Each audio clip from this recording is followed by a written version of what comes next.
Hi everybody, this is Derek Brink from the Aberdeen Group in Boston, and in a previous research report we focused on how identity and access management, or IAM, has been traditionally focused on control and compliance and cost, but lately it's been increasingly focused on the users.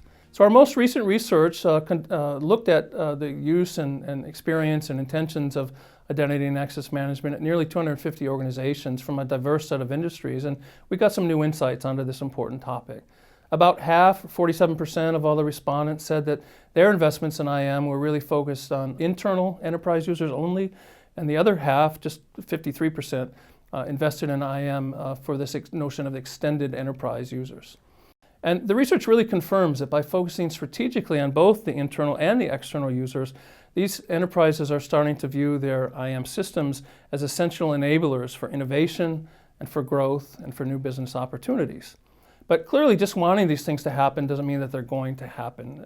In other words, we can hope for these things, but hope is not a strategy.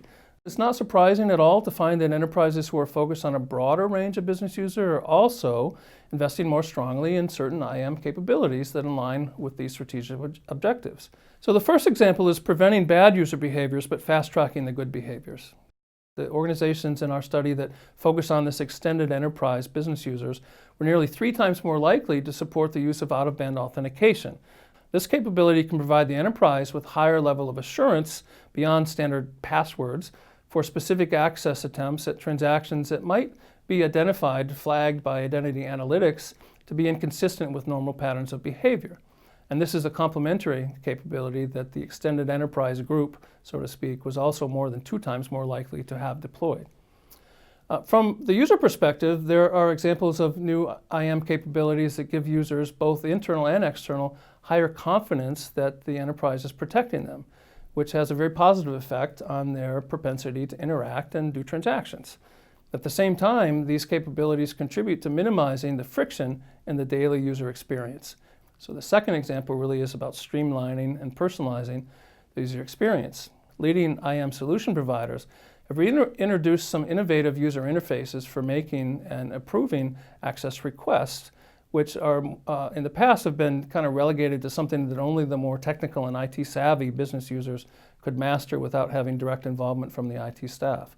So one example is the idea of an intuitive shopping cart kind of metaphor for the user interface that virtually all business users are already familiar with as consumers. You simply select the access that you need from a context-sensitive menu of options. You put it in the shopping cart, and with one click you can start the workflow for approvals and automated provisioning. Investments in these types of innovative IAM capabilities are designed to simplify the user experience of requesting access, to automate the approval and fulfillment workflows for provisioning access, and also to make it possible for the business users to manage the identity and access lifecycle without the extra time and expense of specialized IT resources. Now, the organizations in our study that focused on the extended enterprise were about 1.5 times more likely to invest in automated user provisioning, which not only provides benefits to the users, but also contributes to their ability to support much higher user scale at much lower per user cost. For additional insights as well, I invite you to take advantage of all the great resources that are available here, including the full research report, which is called IAM for Everyone: How a Broader Strategic Focus on Users Pays Off. Thanks for your time and attention. Take care.